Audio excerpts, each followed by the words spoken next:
কুমিল্লা বরুড়ার বড়লক্ষ্মীপুর গ্রামের আখতারুজ্জামান হত্যা মামলায় হাফেজা আক্তার তাসমিয়াকে মৃত্যুদণ্ড ও শাহিন ভূঁইয়াকে 7 বছর কারাদণ্ড দিয়েছেন কুমিল্লার আদালত।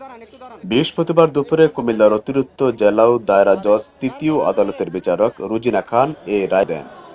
মামলার বিবরণে জানা যায়, বড়লক্ষ্মীপুর গ্রামের প্রবাসী শাহিন ভূঁইয়ার স্ত্রী তাসমিয়া স্বামীর অবর্তমানে ওই গ্রামের আখতারুজ্জামানকে দিয়ে বাজার খরচ করাতো। এ সময় তাসমিয়ার উপরে আখতারুজ্জামানের কুনজর পড়ে। পরবর্তীতে শাহিন ভূঁইয়া দেশে ফেরার পরও তাসমিয়াকে উত্ত্যক্ত করত।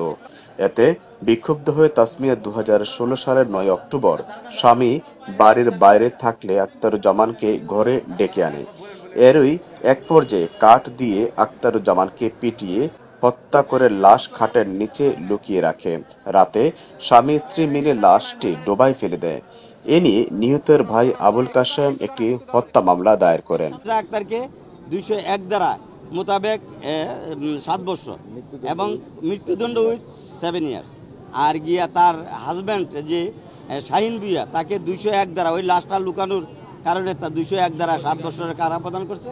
আর তার দেবর মিজানুর রহমানকে বেকসুর কারা প্রদান করছে। বিজ্ঞ অতিরিক্ত জেলা ও দায়রা জজ তৃতীয় আদালত রুজিনা খানম যে রায় দিয়েছে সেটা রাষ্ট্রপক্ষেই রায় সন্তুষ্ট। আমি অতিরিক্ত পিবি অ্যাডভোকেট নুরুল ইসলাম।